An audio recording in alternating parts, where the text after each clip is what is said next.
All right, what's up, everybody? I think I'm live right now, and what you hear in the background is Errortype 11. I am playing the music of my guest tonight, Artie Shepherd, the lead singer of Errortype 11, guitar player of Primitive Weapons. He's also been in bands like Mind Over Matter, which we'll talk about. Mind Over Matter was pretty much, one of the first Long Island hardcore bands to exist, or at least in my time, They did a lot for the scene. He also played in bands like Bad Trip. And, hey, what's up? What's up, Mike? What's up, Mike D? How you doing? What's up, Dancer? I like that we got some cool friends in the house. And, anyway, Artie Shepherd. A lot of things to say about this guy, and he can talk, so he'll be speaking a lot tonight about his life and how he got started with Saint Vitus, how he got started with the music scene, and how he started organizing and doing stuff in the community. So, yeah, man, I love it. We got Marie in the UK. We got Mike D of Kill Your Idols and fucking Sheer Terror in the house. Ralph, Total Meltdown. We got some cool people joining us. Waiting for, what's up, Mary Ellen? How you doing? All right. Jesse Barr in the house. I just said I'm going to keep talking while we're waiting for Artie to join in. But we're actually going to have him perform. So he's going to be hanging out in his new bar, South Bar. All of these bars need your help. So, one of the reasons I'm doing this... There's Artie. What's up, Artie? One of the reasons I'm doing this is not because I'm bored out of my mind sitting in my house, but I also want to help out my friends and bar owners, people that run venues, people in hospitality. So Saint Vitus could use your help, and we're going to get Artie on. All right, Artie is not requested to come on yet, so we'll just give him a second. Might send him a text. Bear with me, guys.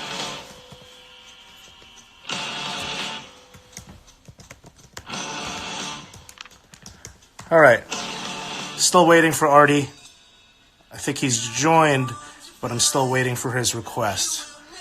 We're going to talk a lot about the Brooklyn music scene, Saint Vitus.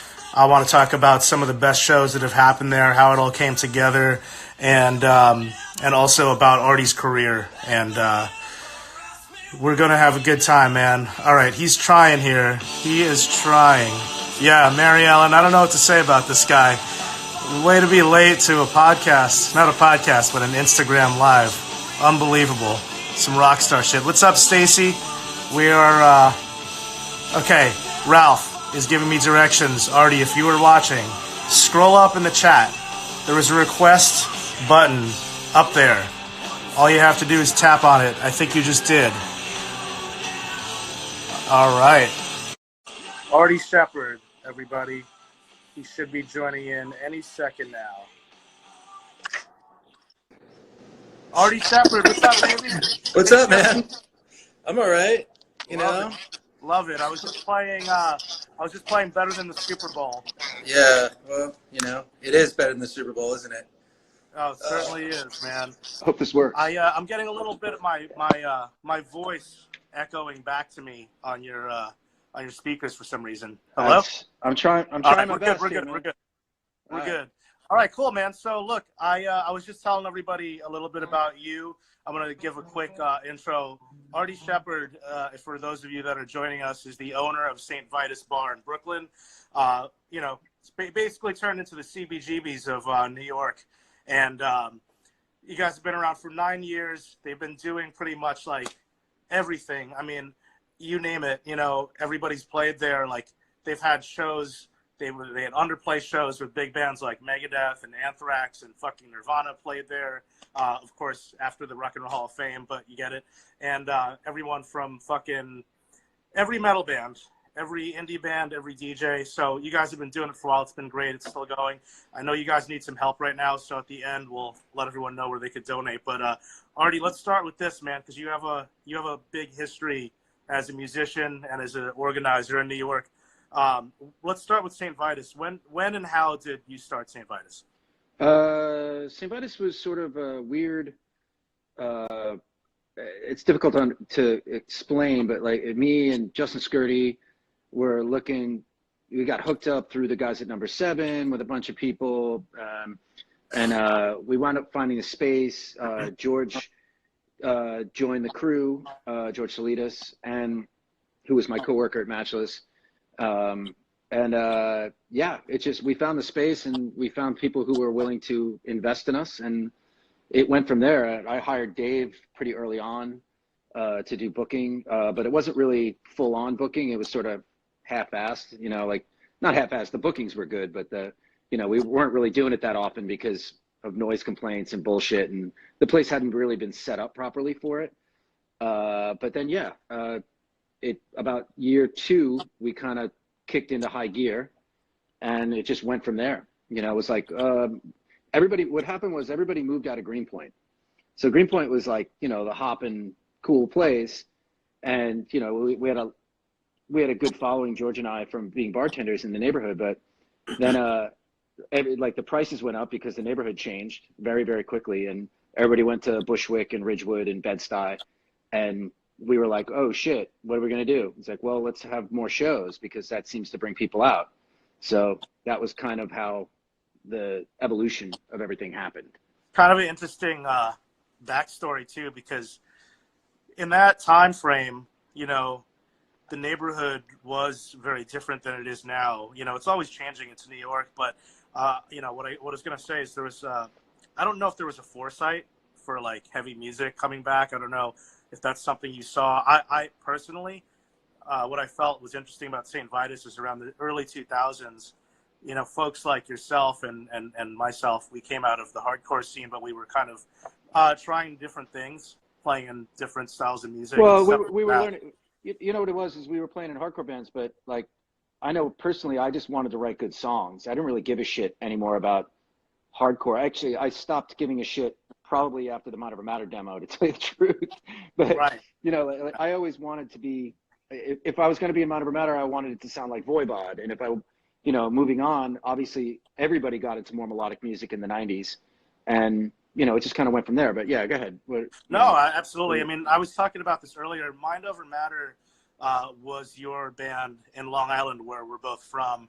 And when I discovered Artie, actually, my first show that I ever went to was in 1995, and it was in a warehouse in Lindenhurst. There was a place called the PWAC, the People with AIDS Coalition, and Artie was playing that show in a band called Bad Trip, who were they were a New York City hardcore band, kind of more post-hardcore band, and they were opening for Avail. And it was my introduction to this whole scene that Mind Over Matter sort of pioneered, and kind of snowballed from there. But let's talk about. We'll go there. But with Saint Vitus, what I was going to say is in the early 2000s, when we all moved out to Brooklyn, there was a lot more of an indie rock scene going on, a post-punk thing, and then I feel like right around like 2006, 2007, right before Vitus opened up in 2009, there was this weird resurgence of heavy music coming back, and I don't know, I feel like you had to have noticed that, obviously, because you guys opened up, So, we opened up in 2011, but the 2011, when I was working at Matchless, it was like, actually I worked at a place called Bar 4 where I did something similar, but we would always play metal at the end of the night. Like I would play like, fucking Emperor or something, and or even heavier shit than that. And it would like, it was like, hey, last call, here you go. Like something fucking, ass suck or something. And I started realizing that people actually came to hear it. Like you could see the sea change where people were like, oh my God, like, oh, this is cool. Oh, this is this and this is that. And they didn't necessarily look like metalheads, like they just were like normal people. And it was, so for that reason, you could kind of see it. I'm not going to say that coronavirus says stay home. Great. Sorry, I was getting an alert on my phone. Yeah, that was just kind of how it happened. And I used to do this thing called the Unhappy Hour at Bar 4 in Park Slope. And it would start at 3 a.m. And I started noticing people actually showing up for it. And it was I used to dress in a monk outfit, and I'd have an upside down cross, like projecting across the room. And this place was definitely not that style of place, but they wanted to stop doing after hours because it was really hard to get rid of people in this place. This neighborhood is crazy like that. And so I started doing this thing called the Unhappy Hour. I would just play the most fucking insane black metal for an hour. And yeah, it backfired because the sea change started. People started coming back around towards heavy music. And, the internet and then Spotify had everything to do with that. So, like maybe I would say 2015, maybe 2014, 2015 is really when the impact of Spotify kicked in, where everything old was new again. So, Yeah. You just had this insane influx of bands who were like in their 50s and 60s who were getting back together to play because, they were like, oh my God, our Spotify plays are crazy. What's going on? It's like, well, all these kids are getting into it and they're going backwards to find where the real shit was, to find Real their sound. quick, I don't want to ignore people. Jesse Barr says Walter's Xmas show at Bar 4 was the best ever. I don't know if you were there when that happened. I recorded it. I actually have a recording of it. I was bartending. I recorded it. Vinyl is my drug. Tyler King bookings. Yes, he did a lot of great shows back in the day. Absolutely. Tyler King. Fucking love him. Look at that. We got Joe Grillo, one of your former bandmates in Instruction and Godfire's Man. Cool. And Gay for Johnny Depp. And Gay for Johnny Depp. So yeah, I don't know about you. This is more about you, but I just was gonna say, I felt like in around 2009 or so, like that was when you and I started playing in Primitive Weapons, which was kind of a heavy band. And Dave Castillo, our singer, who is also your partner and talent booker at Saint Vitus, he was doing a lot of heavy bands at the Charleston on Bedford Avenue, which is kind of like a fucking not a real venue. Yeah. Yeah, and that's when in the basement, and I can't remember who. I definitely saw like a lot of those bands. I don't know if it was Baroness or Kylesa or Torch, but it was like bands in that. I think they all played there. Yeah, I mean, it was that's when I think it was starting to bubble up. And when you guys opened up Saint Vitus, it was just at the perfect time, where, I feel like absolutely, you guys, absolutely. Yeah. The timing was spot on, and and we didn't know that. It was, I had this idea of having I just wanted to bring all the shit that I had in my room and put it somewhere other than my room. So it became the back bar. You know what I mean? Yeah. We wanted to make a church. We wanted to recreate the Limelight. We wanted to recreate the idea of Lemoyne. We wanted to recreate Sundance. These places that we grew up going to. Can you say Lemoyne one more time for me, please? Fuck off. Whatever. Shut up, Chris. Shut up, Chris. Yeah. No, I mean, yeah, I felt like you guys brought back the vibe of New York that was missing from Wetlands, Coney Island High, CBGBs, all that stuff. You know what I mean? So, and I don't think anyone foresaw. I was talking about this with Dave on this first episode we did, but like at the time, it didn't seem like national bands would be coming to play there, and it happened pretty quickly, right? Yeah, where you start getting like pretty well-known bands. Yeah, I mean, and to Dave's credit, he had a lot to do with that, and it was, but basically, what the consistency of it, hold on a second. Really, Saint Vitus is the Sundance of Greenpoint. Artie is the Frank Cariola of Saint Vitus. Yeah, I'm no Frank Cariola. I'm certainly not 90 years old. But thank you, though. I appreciate that. But no, it was great timing. There was so many things involved with it that were really exciting. It's like from the Tony Iommi thing to Carcass to, it kind of snowballed. And what we made a point of doing was to make the experience incredible for the bands. I always want, I came up with this idea of like, people, not I didn't come up with it, but like I came up through the ranks with like people should go away with a great experience. They walk away going, oh my God, that was the fucking best night. I can't believe I just saw that show in this little room, and it sounded so good, and it was fun, and everybody was nice to each other, which doesn't always happen. But it's that was kind of where we were coming from. So basically we would treat the bands good, well, should I say, sorry, that shitty English, and just go from there, where it's like, okay, that spreads like wildfire when bands are being treated well and they have a great experience, and we would go out of our way to do lots of different things for everybody, and then it kind of snowballed, and then like this weird, crazy conglomeration of things happened where like places like 285 Kent and Glasslands closed, you know, the Acheron closed, and we were kind of like all of a sudden the only game in town, and we also had this consistent venue that was, and that's really the key is consistency. That's how you grow the audience. That's how you get people's trust. You And know, a whether brand. it be the bands, the booking agents, right? Well, the brand, but that all came along with it. You know, it was like, you know, we were lucky enough to have people like Frank Wong and Torsten Meyer who were filming all the shows and putting them up on YouTube so the whole world could see it. And that was like, actually, that was a really intense people thing, can watch. People can watch most of the shows on their site, which is Frank is Max Volume Silence. If you go on YouTube, and then what is Torsten's site called? How do you say that? It's called Unartig, Unartig. Yeah, you can watch I've known Torsten. I met Torsten on tour with Bad Trip in 1994 in Germany, right. which was crazy.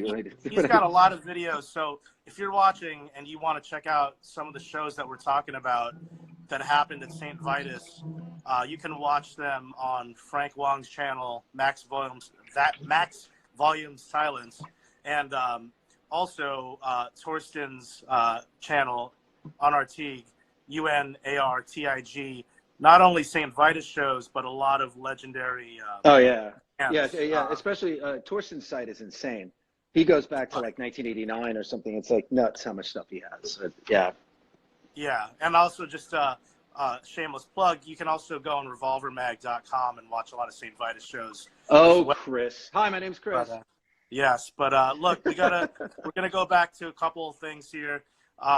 Let's see what Joe Grillo, the Descendants Hot Water Music Show was a huge shift. And then someone else, shout out to Allie Gorman from Boots Black. Great band, check him out. And she says, Artie, my Suede brother. That's awesome. Yeah, we play in a Suede cover band together. Hell yeah.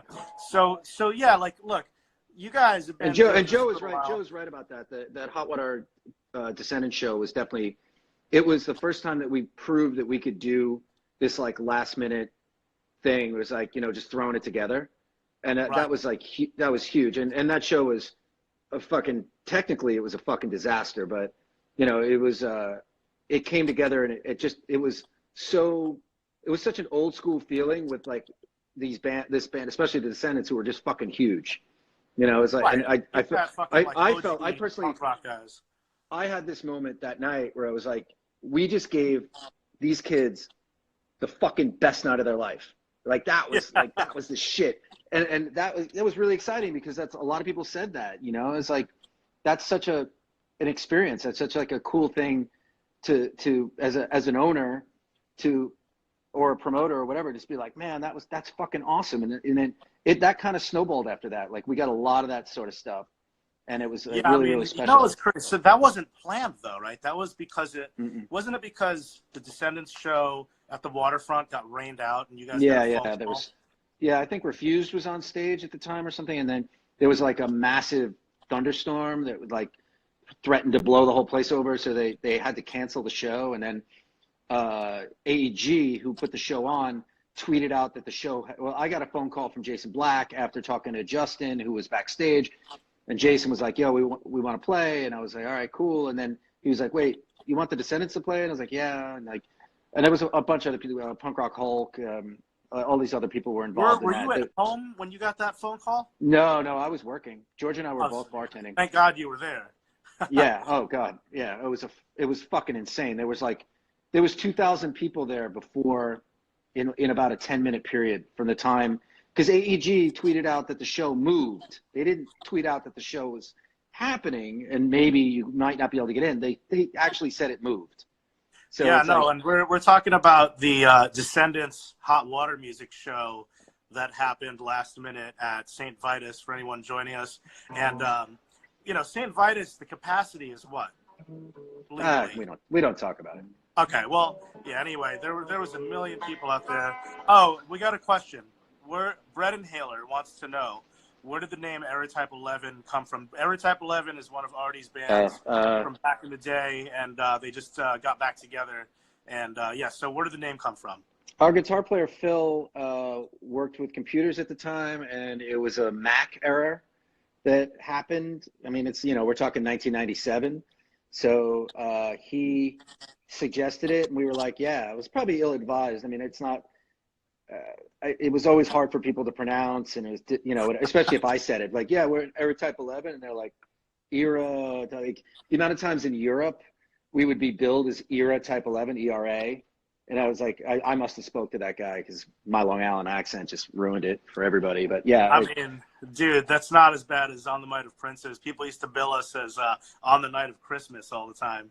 No, I mean, there's nothing wrong with the Night of Christmas, man. Yeah. Well, shout out to Phil and Adam, who are actually watching right now. Are they really? Hi, guys. Yeah, so it looks like George Reynolds is watching too, and Joe Grillo, and we got Mary and Stacy and a bunch of people. Mary Ellen's out there somewhere. We got a lot of friends. I think I saw my very, very, very, very, very close friend Amanda on there as well, the mod mother. I see Adam from Riverwood Booking, who brought a lot of good shows to you guys. So Jesse Barr brought up something that I want to talk about, which he said. Quicksand, Midnight, New Year's Eve show, and Carcass, two of the best shows I've ever seen. I wanted to talk to you about the best shows, your favorite shows. If you had to go, let's go top three. I'll give you my top three. Oh, it's just impossible. This is fucking impossible. It's impossible. Top three shows at Saint Vitus. Quicksand, definitely. Although they played twice now, but the first one, because I booked it too, which was that much better. But Wally asked me to do their lights. He's like, Artie, you know the songs. Why don't you do the lights? And I was like, okay, I'll do the lights. So I kind of watched it from the sound booth doing the lights, which was fun. But I was just like, I was so proud they're my favorite band. You know, it's like, they're my old bandmates too. But, you know, it's like, it was pretty special. What's that band, Mouth of the Architect? Is that the name of it? I don't know. Who's that? No, fuck. What were they called? I'm pretty sure that's what they were called. This fucking band was just fucking phenomenal. There was maybe like 20 people there. I would say the same thing for a band called Vector, who unfortunately have had some issues. They were incredible as well. It's unfortunate what happened to them. Some lesser known bands, which is interesting. Yeah. I mean, you find hidden gems, man. Yeah. Yeah, and this band, Dissentients, who did the Wacken Metal Fest last year. They won it. Well, you were one of the judges, so you know them. And I thought that performance they put on at the finals was fucking unreal. Like, just ripped. I thought I was watching Pestilence in like 1988 or 89. It was just fucking ridiculous. But I mean, you know, the Nirvana. I mean, there's so many shows that are sort of legendary, and maybe they weren't my favorite. Like the Nirvana show, I felt like I was watching TV. You know, it was like super weird. Swerve Driver was another one because they're one of my favorite bands. I mean, the list is endless. Honestly, it's almost impossible. But I asked this question before. I did an interview with Ethan from Kerrang, and he asked me, you know, like to list like the best shows, the best moments. And it was like just, it's Ethan's just so actually fucking watching hard. right now. Yeah, I saw. What's up, Ethan? But I need to like deal with. I need to look at a list to actually even think about it. You know, it's at this point because I mean, if you think about it, there was probably 300 shows a year Yeah, it's for hard to pick, 9 man. years. I thought about it. And It's really hard. I was there in the first 5 years. I was there every single day, and if I wasn't bartending, I was there at a show or whatever the case might have been. And it was just like my brain is just like.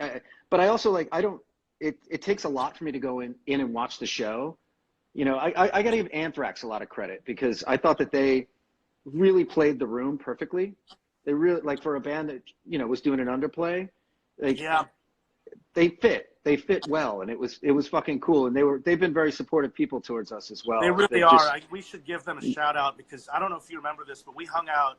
You and I hung out one night when they didn't play, and they were just hanging out. And we hung out with Frank Bello, who is one of the nicest dudes, and Charlie. Well, Frank Bedante. was playing bass. When I toured with Helmet, Frank was playing bass. So with instructions, we toured together for a month. And, I mean, for guys like that, they didn't act like they acted like anybody. You know what I mean? They were like Charlie and Frank were just like regular dudes hanging out, which is so cool. Yeah, you know? yeah. I mean, and they are. You know, it's like I think that they're pretty aware of their position. You know, it's like they're in that upper echelon, but they're also sort of in the middle. You know what I mean? They're obviously no one's Metallica. You know. Right. Yeah, let's go back for a second. I mean, I know that I'm talking about Saint Vitus, but we skipped a lot. Like, I wanted to go back to the Long Island days a little bit. Oh yeah. Yeah, Let's do it. What was so what was your formative years like organizing? You were playing in bands, but you were organizing shows. You were doing that. Like I wasn't. I didn't. I booked a few shows, but like Artie Philly was really the main guy. And we were roommates. So by default, I kind of helped out. I did production and stuff when the Angle was open and whatnot. And Tyler King was really the first guy to sort of do a lot of booking on Long Island as far as like weird bars and underground, at least for me. I'm sure there were other people, but you know, like he would book Disciplinary Action and Monover Matter and Neglect, and you know, like, and we would play these weird fucking spots, Carol's Place in Island Park, and shit like that. And you know, it was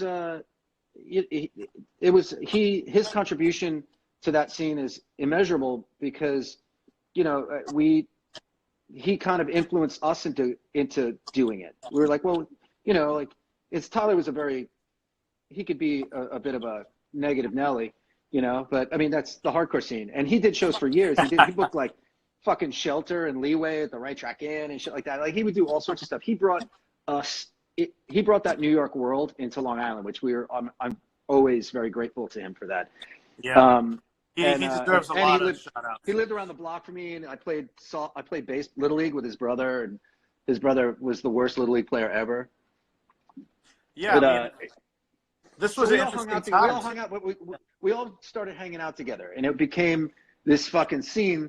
And it was really interesting how it developed very quickly. So basically, what happened was, Monover Matter got signed to Rec Age. So we played the show at Continental, and they saw us play. We met with them, and actually, the day that I met with them to get signed, I was with George Reynolds, and we went to CB's to see Nausea and Quicksand together. That's a crazy show. It was totally fun. I think Drop Acid might have played that show too, which was one of Kevin Seconds' other things. I love that record. Anyway, so we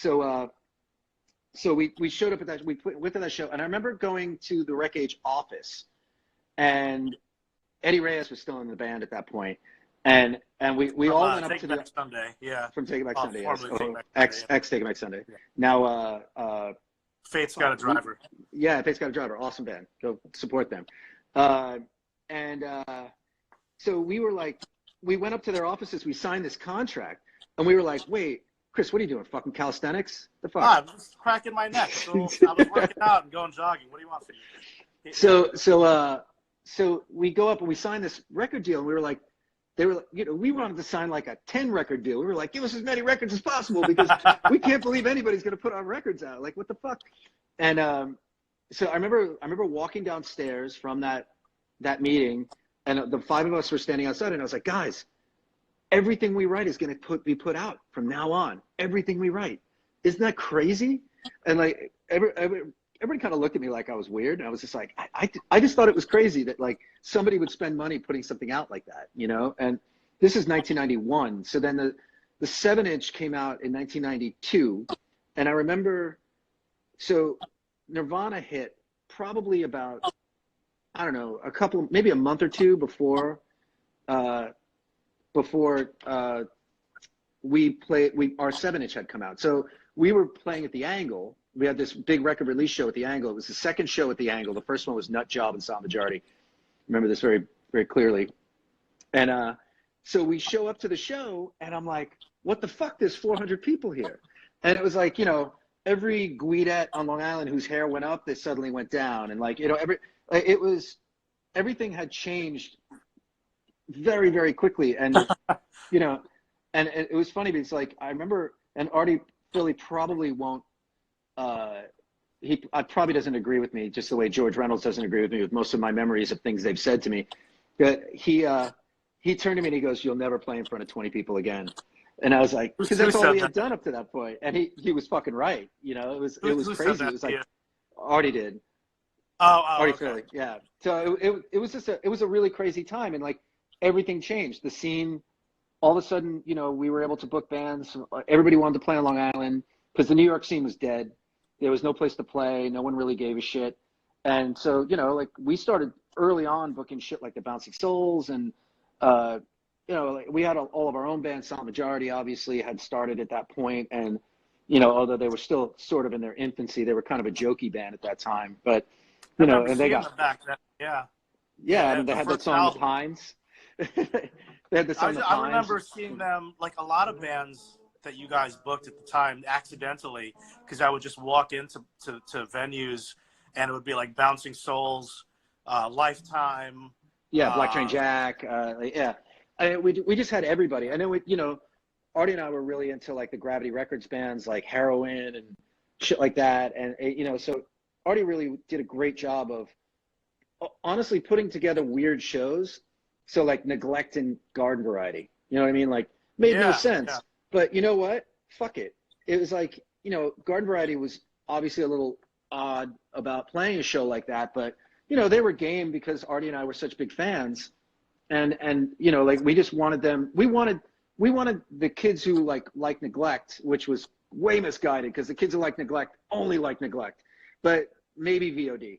But like you know, like it was a bit misguided for us to be like, hey, we're going to introduce Garden Variety to these kids. But you know what? A few of them liked it, and that was enough for us. And then you know, it just kind of went from there. There was every kind of band at that time on Long Island, and you know, Matter of Matter was the biggest one. Then VOD. I think that your And Matter of Matter and screen or Neglect your were equally. Wi-Fi froze. Okay, Wait, I think we're back. you with All me? good. All Yep, we're with you. right. But like you know, Matter of Matter and Neglect were definitely like on equal. And Neglect might even been bigger, but they got a bigger reaction because I wrote all this off weird timing shit that nobody could mosh to, which you know, kids would just be staring at us like we were fucking insane. And if we played a mosh part, we played it for like 2 bars. It was like, sorry. That I think New York has a lot to owe that whole time period, even with what Saint Vitus is doing now, because you guys are still doing it when you think about it. Like back then, after PWAC, you could see Sick of It All, VOD, Madball, Garden oh Variety, yeah. Neglect, any of these bands, but you could also see Promise Ring, and you could see fucking like there was just But that was the thing at the time. Like time. Promise Ring was a sign of things to come. That was how things were changing, you know. And I've always talked shit about emo just because, you know, in Errortype 11 we considered ourselves a rock band, which we kind of were. You know, we were much more rock than the bands we played with. And then we would go on tour, and every band sounded like Texas Is the Reason, but a shitty version of it, or fucking, you know, Promise Ring, or a shitty version of it, or Sunny Day Real Estate and a shitty version of it. So like, you know, you hear this guy going singing out of key, and you're just like, dude, please shut the fuck up. This is horrible. But you know, in retrospect, I actually feel bad that I acted like that or said stuff like that, because it was like, you know what? They're trying. And if you're trying, that's fucking awesome. And and a lot of those kids probably got way better. You know, Take It Back Sunday is a great example.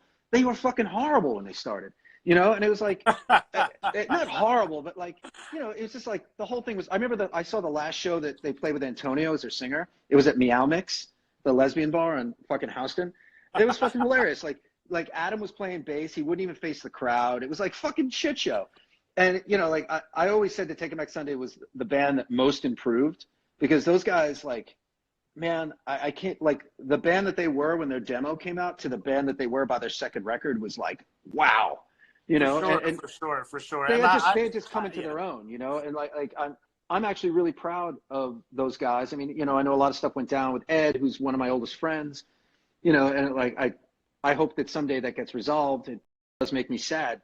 But, you know, Errortype did at Terminal 5, and it was fucking. Yeah, somebody's trying to call me. You're so popular, Chris. Is it your Tinder date? No way. So no, yeah. You know what though, dude? Like it's really interesting because you and I both came from Long Island. It was so diverse there. You were exposed to all this different type of music, and you know, I was also booking a lot of bands. Like I was saying, on the first interview I did with Dave, like none of us thought these bands were going to get big. Like I booked My Chemical Romance in a warehouse, and I had negative zero clue that anyone would give a shit about that band. You know what I mean? I booked Under Oath in a fucking warehouse. I didn't think anyone would care. You know what I mean? But to fast forward, the cool thing about what you're doing now and what we're all doing is like Saint Vitus is a place where you can still go see everyone from Sick of It All at Agnostic Front VOD, but you could also go see Shiner or Hum or a lot, you know, Converge and fucking Jesus Christ, Megadeth and Anthrax. Yeah, I mean, well, and I'm skipping a lot. There's a lot of smaller bands, but like it's a great. Unfortunately, it's closed right now, and right. Well, we'll get to that because I don't. You know what, man? I don't even want to fucking talk about it. Like this, everything is so fucked, and let's just talk about good things. Fuck it. No, of course, but I do want to let people know where they can donate to help out and all that good stuff. But while we're on topic though of back in the day to now, obviously you played in a shit ton of bands. Did you ever think or have, did you ever think to yourself or have a goal at any point of being involved with a music venue when you were doing stuff? No. I mean, but it was a natural progression for me because, like I didn't realize how many people I had really good relationships with until Saint Vitus started taking off. And it was like, oh yeah, I know that guy. Oh yeah, I know that guy. Let me get in touch with him. And they would answer my calls. And it's like, it was weird to me. I was managed by Bill McGathy for 7 years. I had a, major label deal that was a big deal. But what was the band that you were in at that time? Instruction. Yeah, and you guys were on Bill also managed. Bill managed Godfather's Man as well, and Gay for Johnny Depp went on during that entire period as like a side thing. But yeah, no, and it was great because like. Even down to like Walter, right? Like, I call up Wally to play a show at Vitus. And, yeah, sure, man, cool, let's do it. Yeah, Walter from Quicksand and Rival Schools, yeah. So yeah, we played in a band together in the mid '90s, and it was fucking, like that was a great experience. And it made me feel really good that like from all the things that I did throughout the years, I managed to not burn too many bridges. Like I don't think I did actually burn any, but we always treated people with respect, no matter what we did or where we went. And like sure, it wasn't as successful as it should have been, but at least like that's really what you got to do. And what I'm seeing now with the music industry, because of the retraction, you can't be an asshole. You just can't. If you act like an asshole, I know that too, or man. a drug addict, I know that too, or man. a drug addict, or a fucking shithead, you're out. You're out. Yeah. You're done. But times have changed too. I mean, look, the other thing too is when you're involved as someone at a venue or like myself at a media outlet, basically if you're in the music industry or whatever you want to call it, beyond being a musician and an artist, which is where we're at today, yeah, it's a business. I mean, yeah, sure, being in a band is a business too, but at the same point in time, you just can't get away with shit if you're running an establishment. You know what I mean? So and you don't want to. I mean, look, we have our own opinions and shit like that. But regardless of that, you guys book every style almost. You know what I mean? Across the board, from like real heavy shit to mellow stuff. Yeah. Hardcore, industrial, goth, new wave. No, totally. And it's all over the place. And again, hip hop. I credit Dave a lot for that. Like, me and him had a conversation a bunch of years ago about, we kind of saw the writing on the wall for the metal thing. It was like, you know what, like I love this shit and I live for this, but I have a feeling that this is not gonna last. And he's really good at kind of calling that shit. Some people with like Fred Pizarro as well. Shit like that, like Tyler Kane from Brooklyn Bazaar. We just kind of like, he's like, I want to book some club nights. I'd like to book some more electronic, maybe some more indie. And I was like, dude, go for it, and he did it. And the curation was great. And absolutely, it's like, and if he hadn't made a move like that 5 years ago, we probably wouldn't be in business. Well, you know what, too? Like, there's just not enough metal bands around to pay the bills. So, you know what I mean? No, but you know what's interesting about that? To go full circle, we were talking about Limelight, And the Limelight had club parties, and they also had hardcore shows, and they had metal shows. You know, like you could see Typo Negative, you could go to a fucking like crazy goth party, and you could go see Gorilla Biscuits at the same place. You know, and I think today more than ever, you know, and we realize this in the media too, it's just outsider culture. It's not metal or punk or hardcore, or it's literally just outsider culture. No, I mean, who only listens to that?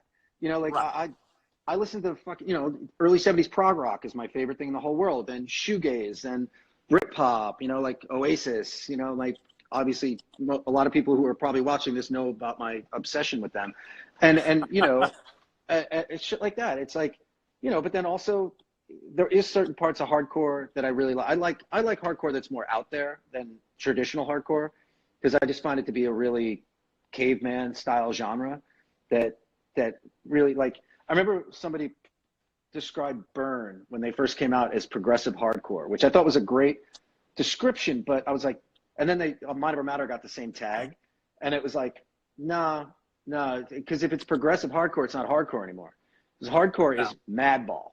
Hardcore is, it's one thing. It's very limited in what it does, but for bands that do it fucking great. Incendiary does it fucking great. You know, so, you know, props to them. Do I sit around and listen to it? No, I'm not 16 anymore. I'm 47, and I don't really give a shit about stuff that, like, you know, I don't mosh. I don't really, like, you know. I've seen you mosh. To neglect. Maybe. To who? I saw you mosh to neglect. What? I fucking neglect. Yeah. No, but I Burn, probably got bled on, too. Burn is an amazing example of that. Like, it's the New York scene was so interesting because you had, back in the day, you were around, obviously, before I was, but Limelight was a good example. I actually went to Limelight in 1991 because my sister worked there. She was a club kid. She actually worked for Michael Alec during that whole insane thing. She lived through it, huh? Wow. She worked there when the murder happened. Oh, wow. Crazy. But yeah, basically, like, you had Pyramid Club, and then you had fucking, why can't I think? What was the place that had all the crust band, like the artsy shit? ABC No Rio. Yeah, ABC No Rio, and you guys have kind of brought it all together. I think Burn brought it all together the way that they sounded, and then all the Wreck Age bands. But anyway, I'm getting off track. But so we're talking about the time you were playing in bands. You never really thought you'd ever end up getting involved. Who were some of the first people that you called in favors to that came through for you when you opened up Saint Vitus? Oh my God, there's a lot. Shout out to Julian from Stillsuit in Orlando who joined us. Yeah, who joined us. Well, one of the best shows I saw. Speaking of fucking old friends and great bands. And Mike Kirschbaum, I wish Orange 9mm would play a reunion at Saint Vitus. I actually just had a great conversation with Chris Trainer, and I saw Chaka recently in the Lower East Side. That would be fucking great. But anyway, General George is in the house. So who were some of the first people that you called in? I can't fucking remember. It's like 10 years ago. I have no fucking clue. I mean, in all honesty, it was like a lot of times the way it would work at Vitus, it would be like George would have, and George is great with ideas. He's got the best ideas, right? But he doesn't necessarily have the connections to make things happen. So he'd just like, you know, stick a bug in my ear about something. He'd be like, you know, with the Quicksand thing, he's like, hey man, what do you think about Quicksand playing New Year's? And I'm like, he's like, what? Why don't you ask him? And I was like, you know, it's so funny, like, 'cause I'm an idiot. Like, I'm not fucking thinking about it, you know? I think my influence came more where, like, say Dave would approach a band and those guys were old friends of mine. I mean, Hot Water Music. Hot Water Music's a good one. That's an early one. Oh, yeah, absolutely. That Hot Water Music's Descendant show wouldn't have happened had I not known them, but also the combination of Justin being backstage and like there was so many people kind of working that situation. But like that's a good example of like an old school connection, not even as old school as my real old school is like late 80s, you know? Yeah.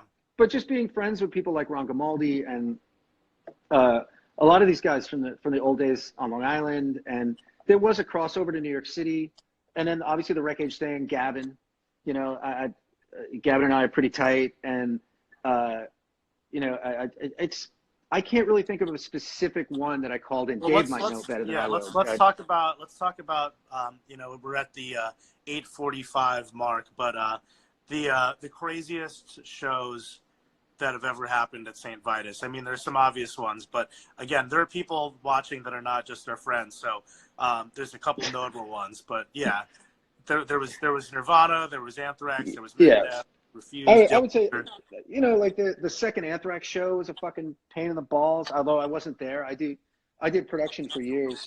Dillinger Escape Plan, good one, Kevin, or whoever. Yeah, is that what it says? But the Dillinger Escape Plan show, that was fucking ridiculous. Both of them. I think there was two. Yeah, thank you, Neurosis. Keep going. They help me out with this. Neurosis is just too many guys on stage. It's fucking ridiculous. Yeah. But no, it's you know, there was stuff like the Megadeth show. Like, so I dealt with everything from a production side, which was always like, so I was dealing with things for weeks up till the show, and then day of, and showing up and dealing with the crew and everything. And like, so by the time the show happened, I'm just fucking over it. Like, I'm just like, great. I just wanted to make sure that everything went off, and it was great. So a lot of times I was checked out by the time a lot of these bands went on. Carcass is a good one, but I was actually in the Redwoods in California, and I watched a live feed of it from a mushroom dome hut in the middle of the Redwoods. Oh man, it was fucking hysterical. I'm reading Mike Kirschbaum. Gojira, one of my biggest regrets is not going to the Gojira show. I also regret not going to Vinny Stigma's 60th birthday show. Oh my god, dude, he came out to the fucking Rocky theme or some shit. It was no, I think it was The Godfather. Oh, was it The Godfather? Yeah. I watched it on the Showtime. Godfather's the Hardcore. Yeah, we're getting to that last point. So I remember we watched that in the hotel room. Yeah. Was it like on the last Primitive Weapons tour? And it was funny because I think I told you the story about that night. I was downstairs, and the guy who was making it was like, "Yo, you got any Vinny Stigma stories?" And I'm like, "Actually, I do."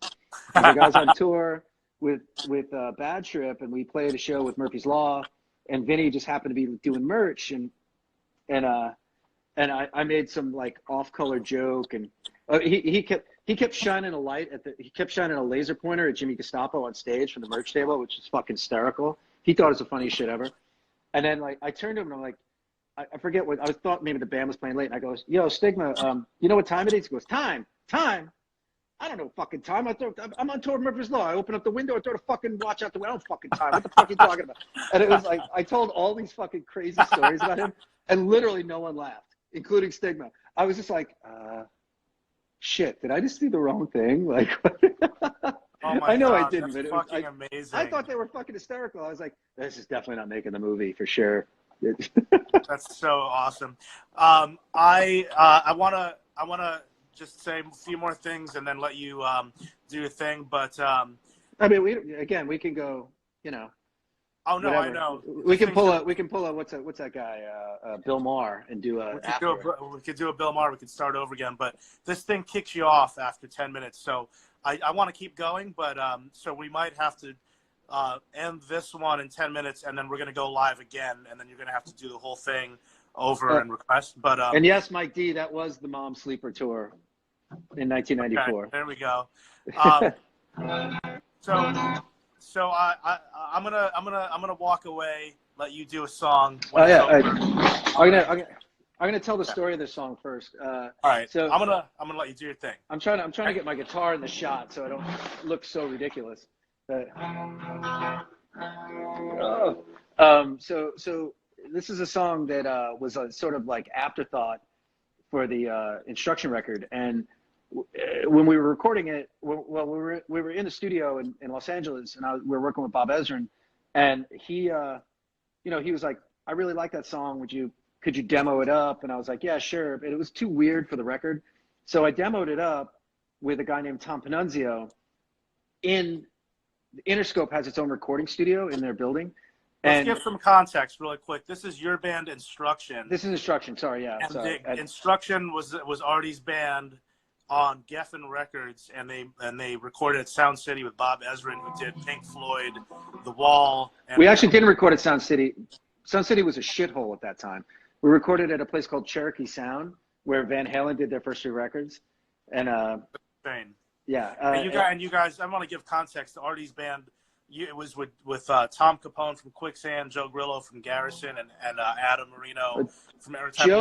Joe wasn't in the band when we recorded the record. He was in the band afterwards. Okay. He was in the touring version of Instruction. You guys went on tours with like Linkin Park and Korn and Papa Roach and all. Name every shitty new metal band we've been on tour with them. And I don't say that about Papa Roach because I really like those guys. Really nice guys. And I'm in one of their videos. But Scars, that one. Wow, I'm gonna have to find you on that. Yeah, I think Renee was there actually when we did that. And anyway, so I was doing this song and I worked it up. I do this demo. I'm in the studio. Oh wait, hold on, dude. Hot Water Music joined us. What's up, Hot Water Music? Is it Jay? I mean, it's Hot Water Music official. That's amazing. Go ahead. I'm guessing it's Jay.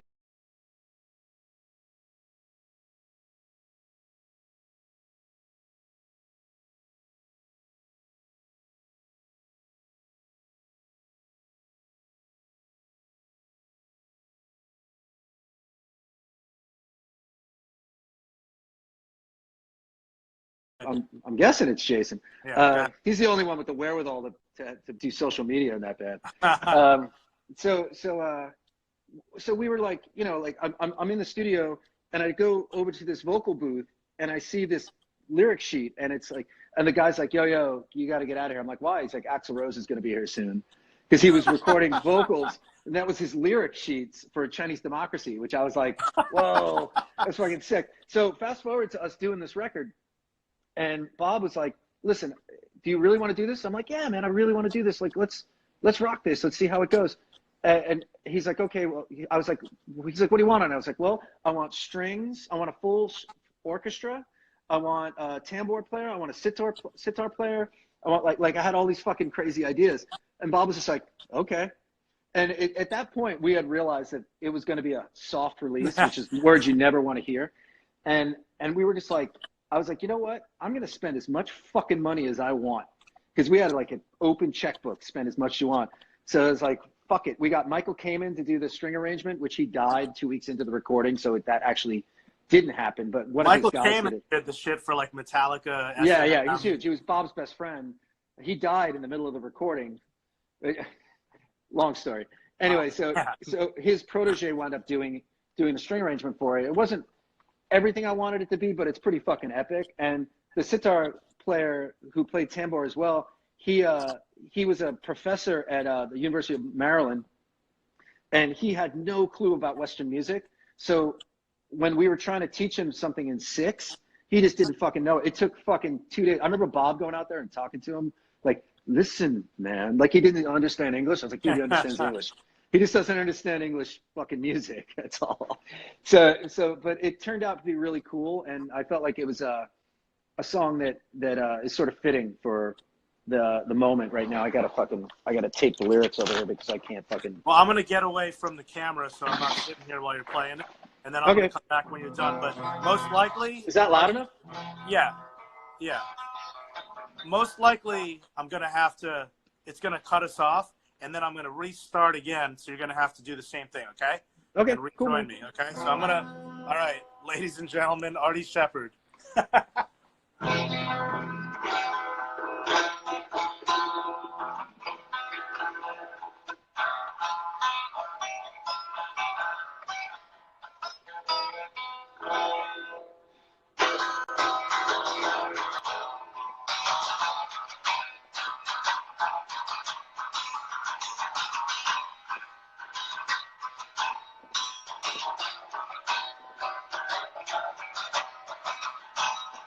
See the culture kill my head.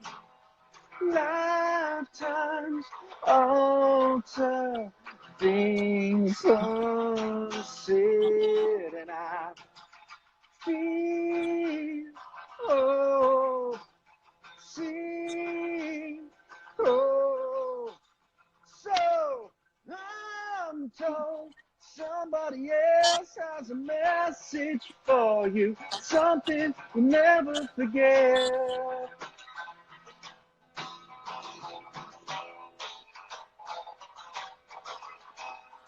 Feel old time till you're dead. Be the culture with words uplet, and I feel, oh, seem, oh, so I'm told somebody else has a message for you, something you never forget.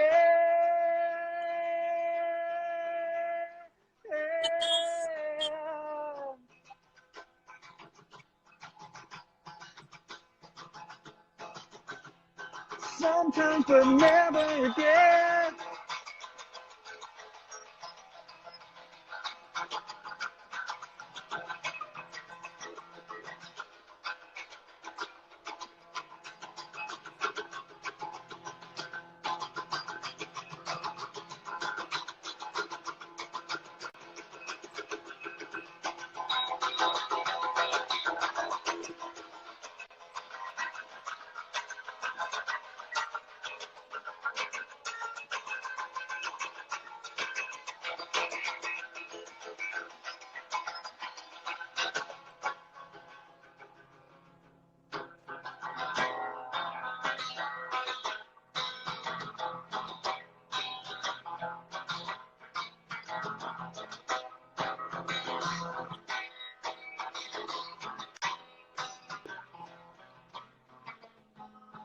Be the culture, kill your head.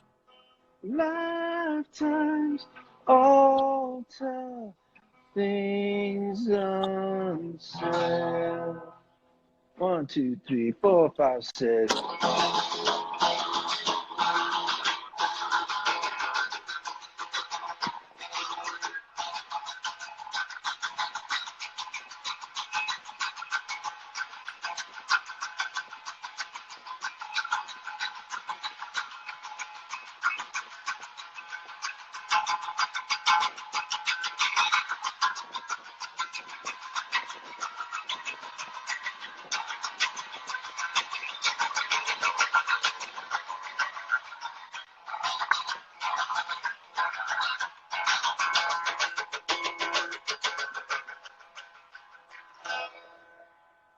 I forgot to mention Stephen Perkins played percussion on that song. Fuck yeah, man, that was sick.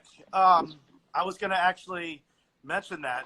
Didn't Stephen Perkins from Jane's Addiction played percussion on that. Yeah, it was fucking awesome. He showed up. He did it for a union wage too. But he showed up and he was like, the first thing he had was a bong. He had a case for his bong, and he had his roadie with him, and who I think was probably his best friend, honestly. And he just had like 15 percussion instruments, and everybody sat in a circle. And Adam and I were in the isolation booth, and we just played, and we played the song, and then we played a raga, which raga loosely fit, but just a jam for a half an hour. And it was fucking so cool. It was so surreal to me. That's to like have awesome, Stephen Perkins out in there like playing and being oh like, my God. Yeah. This I love this song, man. It reminds me of like 3 days. I'm like, exactly. Hey Artie, I'm gonna end this, hit save on the episode, and then I'm gonna go live again, and then I'm gonna have to ask you to okay, rejoin. yeah. I'm gonna go take a piss. Of course.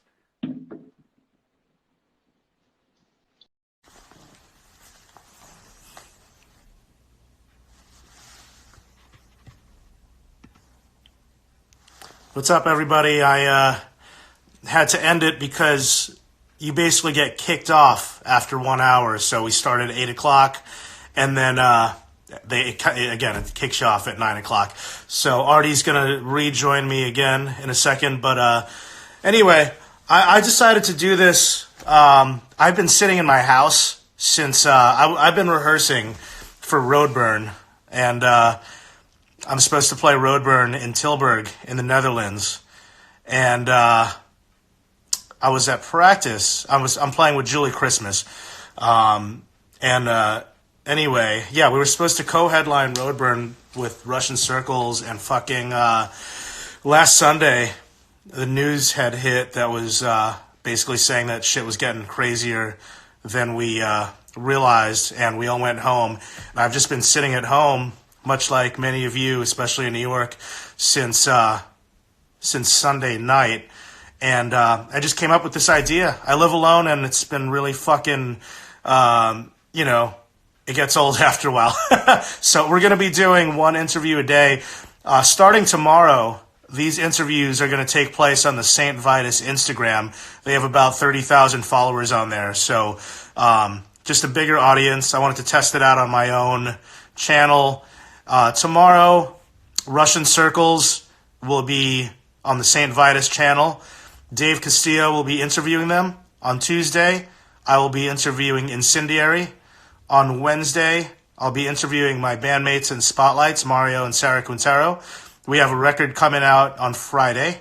On Thursday, David Castillo will be interviewing Christina Esfandari from King Woman, also of Miserable. And on Friday, I will be... Actually, Dave and I have to decide which one of us is going to be interviewing Ben Weinman of Dillinger Escape Plan. So that's going to be really, really exciting. And anyway, I'm going to wait for Artie to rejoin me. But really exciting stuff. Thanks for watching. Last night I had Gavin Van Vlack from Burn. I recorded it. Well, my friend Ralph Torres recorded it, who's recording right now. Shout out to Ralph. Ralph is in a band with me called Total Meltdown. We have a new EP that came out. If you like Leeway and Cro-Mags and Bad Brains, check it out. Artie should be coming in a second. I'm just waiting for his signal to get him in here. All right, what's up, Artie? He's back. I was just telling everybody a little bit about what's been going on. So I had Gavin Van Vlack of Burn on this last night. Who's that guy? And, Gavin's fantastic. And, I sang on his record. Yeah, Gavin has, well, that didn't come out yet with you on it, but Gavin, who is the guitar player from Burn, who's fucking amazing, also played in Die 116 and has the best. Yeah, he has a solo project called Canonized, and they have an EP out on Spotify. I played on that. He's got some videos on YouTube, and he's got some shit that he's done with Manny from Stillsuit and Glassjaw on bass, and Tucker from Thursday on drums, and Artie on a couple tracks. So anyway, I put that interview up on my YouTube channel. If you go on YouTube and search Christopher Enriquez, you can subscribe to my channel. This episode's going to be up there, and like I said, there's going to be an episode every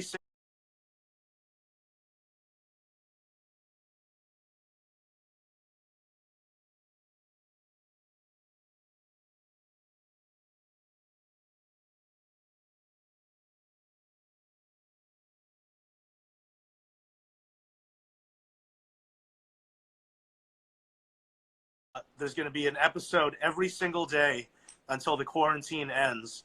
That's a lot, dude.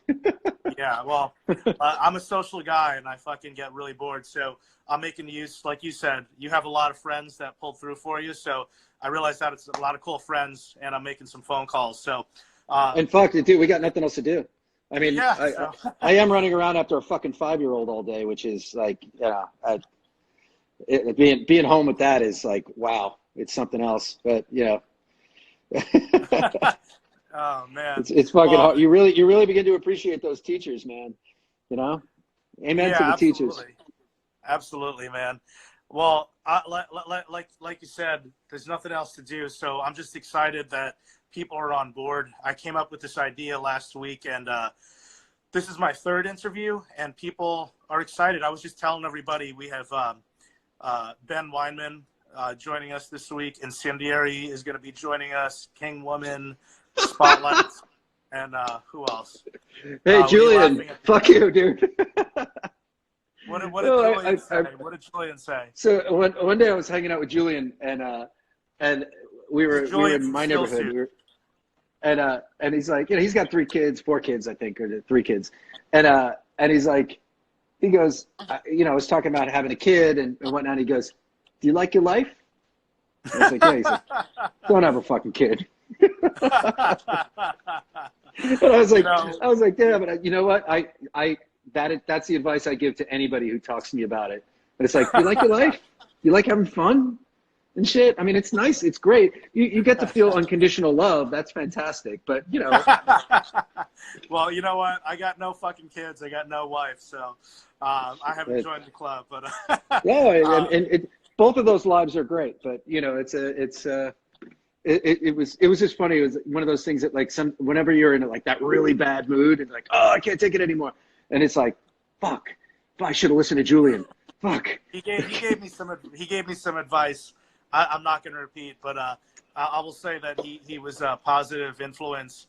I moved to the East Village in like 2006, and I used to have the little Frankie's holiday parties at the Delancey where I worked. So that's how I really started talking to him as an adult. Oh, but, yeah. I was messing around, hanging out with some fucking. Oh, didn't For Johnny Depp play one of those? Yes, that totally happened.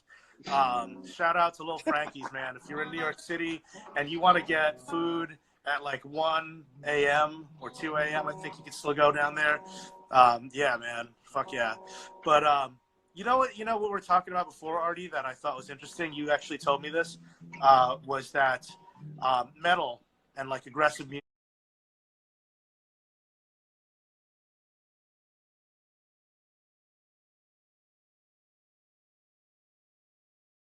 Metal and like aggressive music kind of making a resurgence. I was asking you at one point why you felt a lot of people were coming full circle, because you started out with metal. I started out with metal too, but you were around in the early 80s. But you said something. No, don't age me that much. All right. Mid 80s. I got Merciful Fates. I mean, I grew up. My sisters were metalheads, and prog heads. But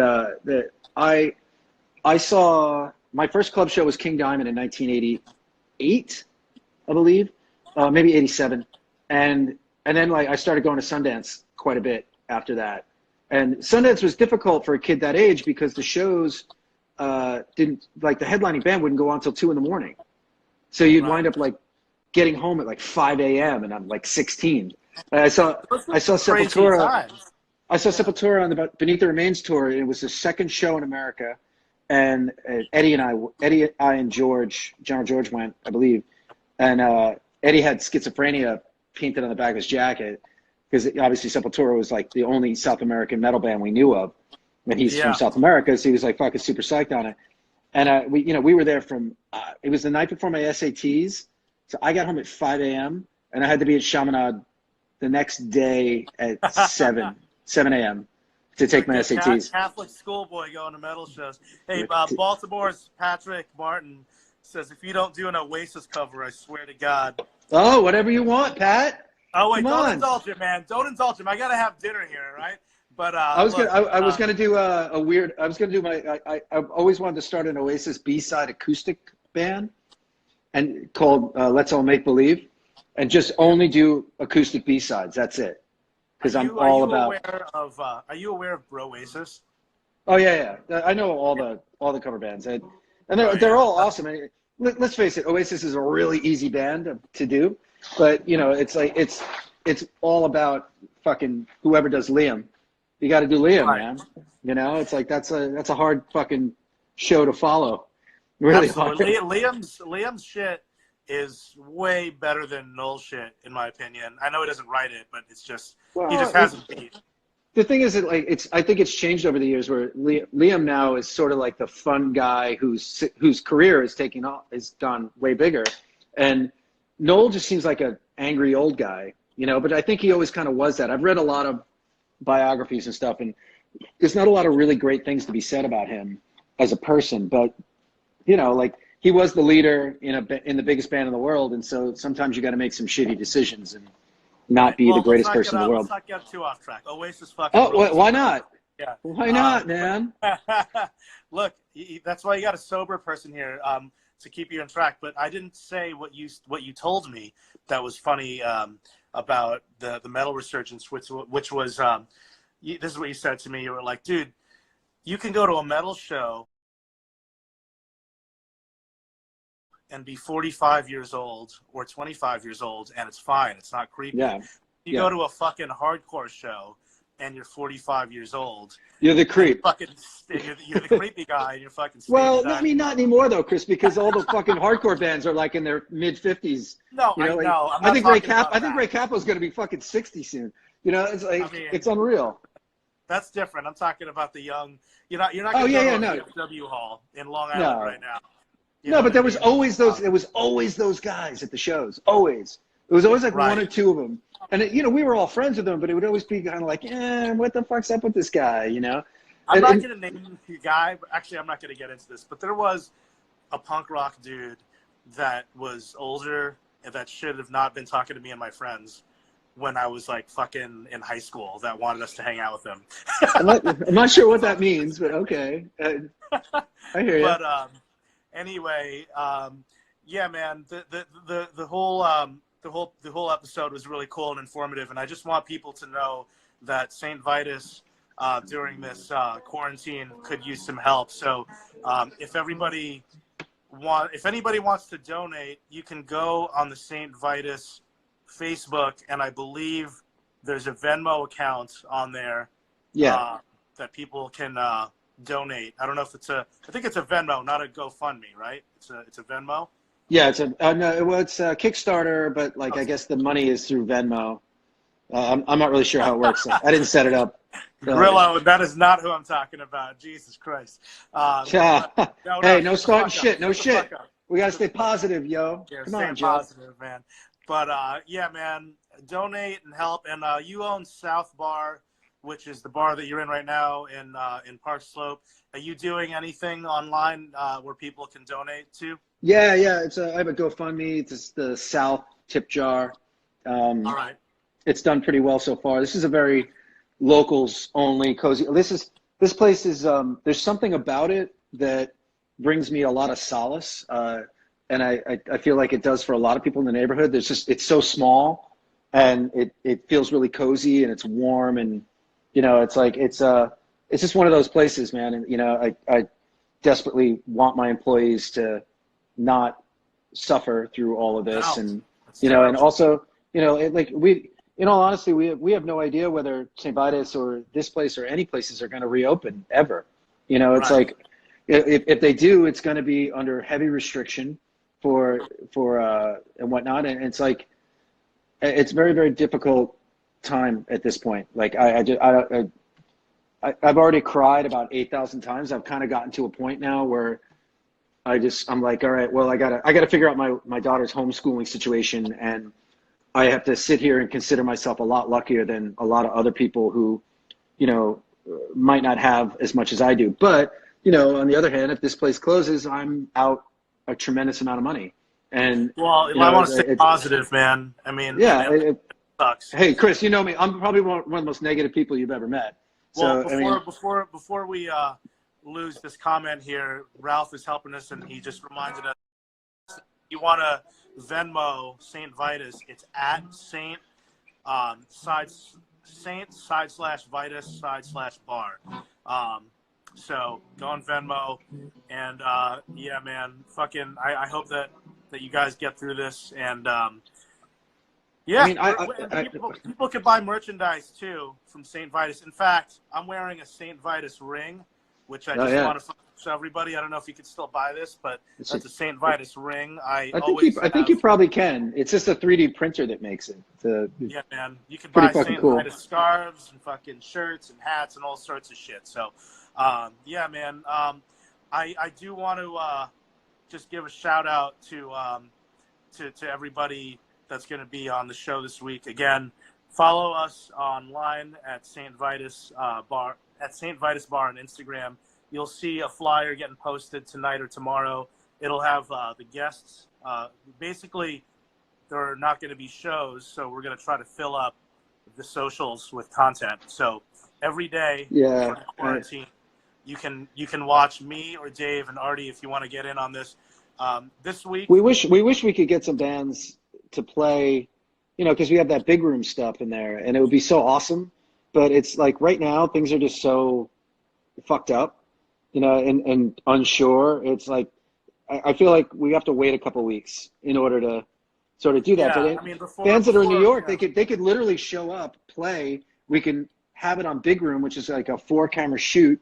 It looks and sounds awesome, and you know, but it's like it's hard to get people to do that at this point. Everybody's fucking scared shitless, and I get it. You know, we have to stay inside. We have to, you know, I'm here by myself at my bar. yeah. No, I feel you, man. But in the very least, we're gonna give people something to check out and enjoy. So every night for the rest of this quarantine at 8:00, me or Dave Castillo will be on the Saint Vitus Instagram interviewing an artist or a musician or someone in the community.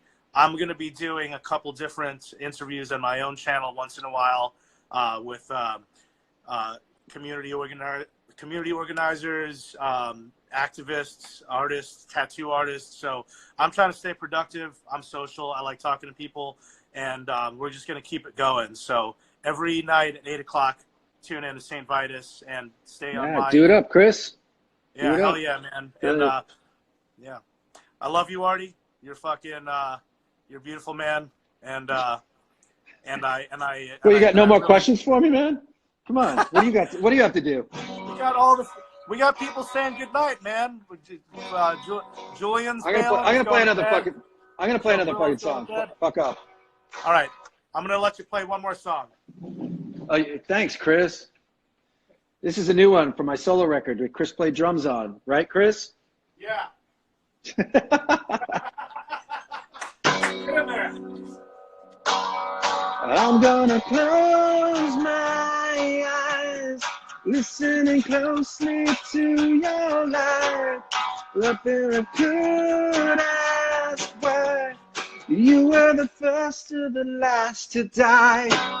Maybe I'll turn out the lights. Maybe it's time to give up the fight. Running one last time to be here with you. Higher than you should go. Always in control. Higher than you should go. You'll never lose control. It's not fair. Why do they always rearrange instead of change? I'm gonna close my eyes. I'm gonna close my eyes. Why should they give up and go away when you're here forever? Why should they stay back another day? The past is after you. Higher than you should go. Always in control. Higher than you should go. You'll never lose control. It's not fair. Why do they always rearrange instead of change? Oh, the bridge.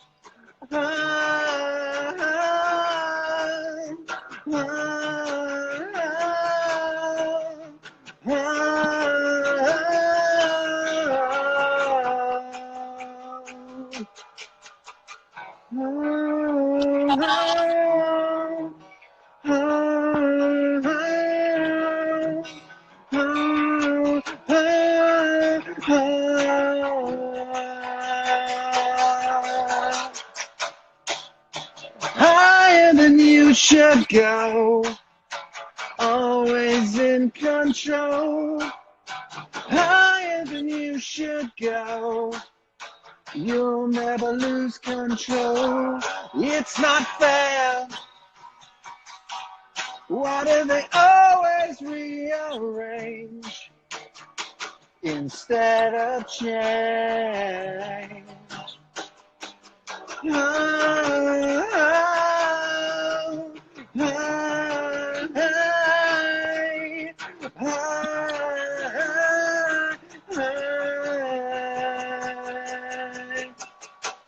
Thanks, Chris. Later, guys. Oh, love you. Yo, I'm coming Wait. back. What's up, baby? I got Hi, buddy. Hold on, don't call. go. I got a funny one for you. I was making. All right. I'm listening. Huh?